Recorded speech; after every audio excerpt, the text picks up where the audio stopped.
Isang lalaki ang nakalimutang isilent ang kanyang cellphone sa simbahan. Tumunog ito ng malakas.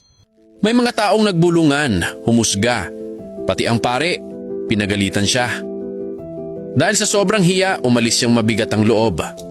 Kinagabihan, pumunta siya sa isang bar.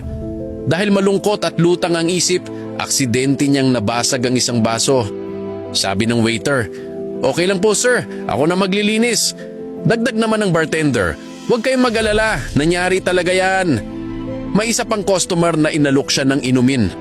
At sabi ng manager, "Huwag kang ma-stress, lahat tayo nagkakamali. Ang mahalaga ay kung paano tayo trinatrato at nagpapakitaan ng respeto." Doon niya napagtantong ang kabaitang inaasahan niya sa simbahan ay natagpuan niya sa bar. Mula noon, hindi na siya muling bumalik sa simbahan.